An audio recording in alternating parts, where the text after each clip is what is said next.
위험은 그냥 딱 들어도 사실 뭐 위험 뭐 그 정도 있을 수 있지만 이게 너도 있고 나도 있으니까 괜찮은 게 아니라 쉽게 말하면 먹는 데에 제일 1번 관문인 위가 이 일을 제대로 안 하면 결국 나의 생존에도 문제가 될 수 있다. 안녕하십니까. 아프지 마쇼의 닥터 준스 김준영입니다. 안녕하십니까. 아프지 마쇼의 닥터 준스 조준호입니다.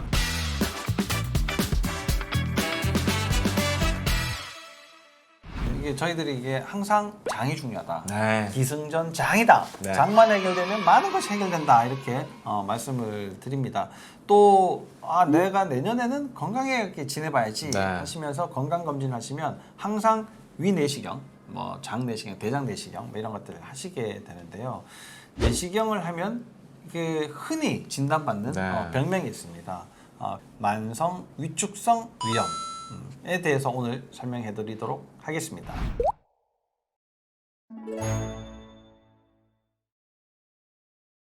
길 가는 사람 아무나 잡고 내시경을 해도 위험이 나오는 정도예요. 네. 걱정하지 마세요. 이렇게 얘기를 합니다. 그러면 굉장히 이제 위안이 되죠. 그렇죠. 너도 있고 나도 있고. 그렇죠. 네. 위험은 그냥 딱 들어도 사실 뭐 위험 뭐 그 정도 있을 수 있지만 이렇게 생각이 되는데 이게 뭔가 하나 더 붙으면 이제 약간 좀 이게 좀 당황스러워요. 네, 네. 병원에서 괜찮다 해도 당황스러운데 그 중에 하나가 위축성 위염입니다. 네. 네. 만성 위염의 단계를 조금 더 넘어서 만성 위축성 위염까지 가고 여기에서 더 진행이 되면 진짜 생전 듣도 보도 못한 장상피화생 뭐 네. 이런 이상한 말로 이렇게 이제 계속 넘어가게 되는데요. 위축성 위염 이게 뭔가 한번 알아보도록 하겠습니다. 위축성 위염이라는 것이 도대체 뭡니까?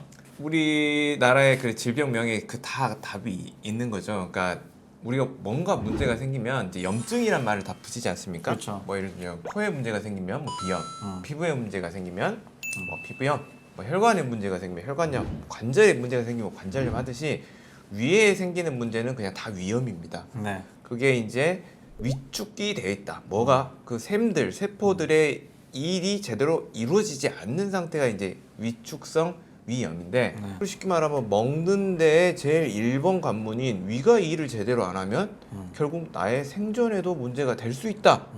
이게 너도 있고 나도 있으니까 괜찮은 게 아니라 나는 생존의 위험함을 느낄 수 있다. 이렇게 일단은 경각심을 가지시는 게 굉장히 중요하고 두 번째, 그러면 이건 위만의 문제냐? 위만의 문제가 아니라는 뜻입니다. 네. 자, 위를 봤더니 이런 문제가 있었을 뿐 결국 전체성의 여러 가지 문제들이 위의 만성적인 위축이 된 위험 상태로 만들었다는 거고 혹시 그 환경 자체마저 나쁘다면 그 사람은 위암까지도 갈 수 있는 위축성 위염이다. 이렇게 조금 더 경각심을 가지시는 게 좋겠습니다. 그러게요. 그러니까 뭐 위장이 일을 못하는 상태가 이거 뭔가 문제가 있어서 그렇죠. 일단 생긴 거다 이렇게 생각을 하시면 되는데 염증이라고 하면은 우리가 보통 막 고름이 나오고 네. 뭐 아프고 막 이런 것들을 생각하시지만 실제 염증은 우리 몸에서 고장난 부위를 고치기 위해서 우리 몸에서 각종 세포들이 몰려드는 그 현상 그 자체를 염증이라고 합니다. 그러면 위축성 위염이다. 그러니까 네. 위장에 위축이 되는 여러 가지 문제들을 해결해 보려고 그런 활동을 지금 하고 있는 상태다. 이렇게 이제 이해를 하시면 되는데 그게 혼자 스스로 하기에는 힘이 부족하다. 그래서 오래가고 고장난 상태가 오래되고 이렇게 못하다 보니까 이어지는 여러 가지 문제, 뭐 위산도 안 나오게 되고 그게 뭐 다른 곳으로 문제도 또 번지게 되고 또 다른 문제는 또 겹쳐지게 되고 이런 상태가 만성 위축성입니다. 그러다 보니까 이제 위암으로 그렇죠. 가버리게 네. 되는 상태인 거죠. 그 위축성 위염이 있는 분들은 사실 병원에서 뭐 괜찮아요. 뭐 기다려 보세요. 뭐 네. 이렇게 얘기를 하거든요.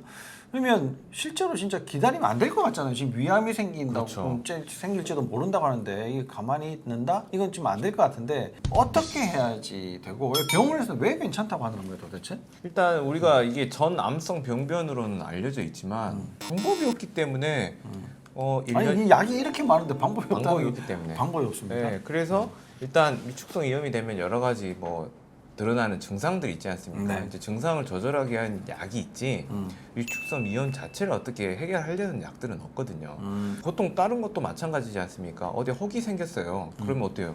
뭐 6개월 있다가 한번 다시 검사해 봅시다. 그렇죠. 뭐 1년 있다가 다시 내시경 해봅시다. 그 말은 네. 암이 됐나 한번 기다려 봅시다. 이 말하고 똑같거든요. 그래서 만약에 저희 말씀을 듣고 혹시 경각심을 가진다면 결국 이런 문제를 일으키는 것들은 뭐 유전자적인 것도 일부는 있겠지만 결국 나의 생활 습관 속에서 이런 문제들이 생겼거든요. 그렇죠. 그래서 생활 습관을 조금 고치려는 과정이 중요하고 저는 환자분들한테 이런 말씀도 드려요. 위축성 위염이 위암까지 가기까지 시간이 굉장히 걸리거든요. 네. 근데 되돌려 보면 결국 다른 문제들이 우리 몸의 전체적인 어떤 환경에 변화가 생기면서 결국 위축성 위염이 왔고 그 환경이 더 나빠지면 위암이 되기 전에 다른 걸로 돌아가실 수도 있거든요. 그렇죠. 그렇죠. 네, 네, 네. 그래서 그 환경을 바꾸려는 좀 시도를 하시라 이렇게 먼저 말씀을 드립니다. 그러면 결국에 우리가 중요한 아까 먹어야지 살거든요. 그러면 위가 하는 역할을 보면 위는 강력한 위산을 내보내야 돼요. 네. 그럼 위산을 내보내서 뭘 하냐? 살균을 해야 되겠죠. 그렇죠. 바깥에 균이 들어오니까요. 그렇죠. 살균을 해가지고 우리 몸에 있는 쉽게 말하면 우리와 함께 공존하고 있는 미생물들을 적절하게 유지하고 조절할 수 있도록 해줘야 되는 거고 두 번째는 강력하게 음식물을 녹여가지고 거기서 나한테 너무나 필요한 영양소들을 추출을 해야 그렇죠. 되는데 네. 그 위의 기능이 이제 흐리멍텅해지면 이제 우리가 공존하면서도 서로 협력해서 살아야 될 미생물들이 아니라 이제 깡패들하고 이제 살고 있는 거죠. 네. 두 번째는 적절한 영양소를 추출하지 못하니까 대사가 또 문제가 되고 예를 들면 뭐가 고장이 나도 고치려고 하는데 재료가 없고 이제 이런 생각이 되면서 결국 이 시스템이 조금 삐걱 여기 삐걱 되면서 가장 취약한 데부터 이제 다양한 증상들로 드러날 수밖에 없거든요. 그래서 결국 그 위의 문제를 일으키는 전체적인 요소를 조금 점검을 하고 찾으셔라. 그리고 해결할 수 있도록 노력을 하는데 병원에서 해결하는 것도 있지만 실은 이런 것들이 생활에서 왔기 때문에 꼭 본인의 생활 습관을 되돌아보셔라. 그리고 본인이 꼭 실천을 해야 된다. 특히 식단 그리고 자세 이거 두 개를 꼭 강조하는 편입니다. 네. 근데 점막이 얇아지는 게 95%가 물이에요. 물. 네. 그러니까 이 탈수를 교정을 해야 되는데 탈수에 대해서 보통 병원에서 얘기를 안 한단 말이에요. 네, 네. 그러다 보니까 뭐 치료는 별거 아니에요. 뭐 별로 없어요. 그냥 기다려보세요. 이렇게밖에 될 수 없다. 그래서 적극적으로 탈수 좀 교정해야 되는데 탈수를 교정을 하셔라 이렇게 말씀드리면 집에 가서 이제 물을 잘 마실게요. 네. 이렇게 이제 말씀을 하신단 말이에요. 그렇게 해서 해결되는 부분들도 물론 소수 있습니다. 이게 제가 지금 말씀드린 건 소수입니다. 대부분은 어떤 상태냐면 자 내가 2잔을 마셨어요. 3잔을 마셨어요. 그럼 화장실 가야 돼요. 네, 네. 그게 이제 정상적인 겁니다. 그러면 내 몸에 남아있는 거는 얼마나 남아있겠습니까? 조금밖에 안 남아있거든요. 그래서 이게 교정이 안 되는 거예요. 탈수 교정이. 물을 아무리 많이 마셔가지고. 그래서 이건 좀 더 적극적으로 탈수 교정을. 그러니까 뭐 수액으로 네. 많은 양들을 한꺼번에 이제 몸 안으로 충분히 집어넣어야지만 되는데 그러면 나 집에 가서 많이 마실게요. 이러신단 말이에요. 물을 1리터를 마셔보세요. 네, 네. 다 토하고 막 난리거든요. 그래서 그렇게 교정하는 건 좀 어렵다. 교정이 되고 나서 더 이상 탈수가 되지 않도록 유지하시는 노력은 마시는 걸로 좀 하시고 네. 교정은 수액을 좀 맞는 것이 훨씬 더 빠른 방법이다. 이렇게 말씀을 드리고 싶은데 점막이 얇아지면 또 골치 아픈 게 있어요. 그러면 헬리코박터가 네. 문제가 되거든요. 그러면 이게 보통은 문제가 된다 하는데 실제로 위축성 위염하고 헬리코박터가 이게 상관관계로 뭔가 다른 문제들을 일으킬 수가 있나요? 일단은 이제 위축성 위염을 일으키는 게 이제 두 가지 요소가 있는데 하나는 이제 자가 면역. 자가 면역. 내가 나를 공격하는 네. 이런 타입이 있고 그렇지만 두 번째는 이제 실제로 이런 독성 미생물들에 의해서 우리가 공격받는 경우인데 대표적인 게 이제 헬리코박터 균이 있겠죠. 네.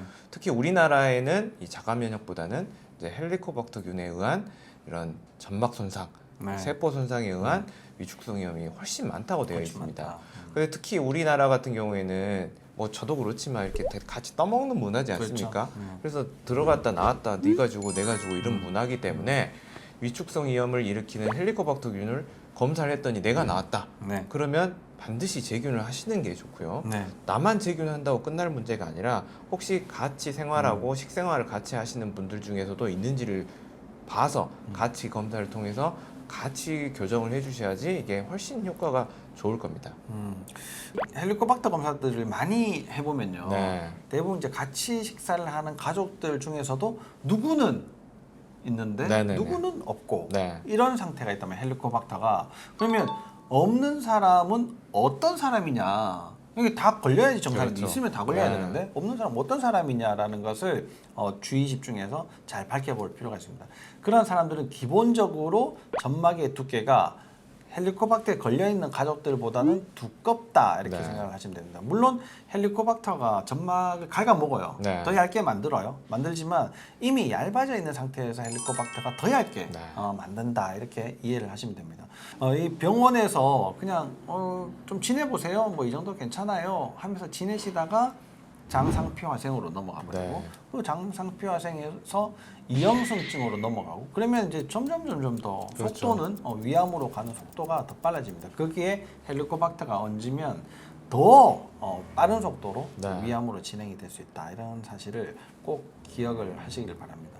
그 장이 굉장히 중요해서 기승전장이다. 모든 것은 다 장만 해결되면 다 해결이 되고 모든 문제는 장으로 귀결이 된다. 이렇게 말씀을 드리고 있는데 장의 첫 번째 단추가 위장이다라는 사실을 꼭 기억하시고 첫 번째 단추를 잘 잠그시려고 하는 노력을 여러분들도 꼭 하시기를 바랍니다. 그래서 오늘 이게 중요한 위축성 위염 또는 만성 위축성 위염에 대해서 설명을 드렸는데 이런 것들 여러분들의 건강을 지키는데 많은 도움이 되는 내용이기를 바랍니다.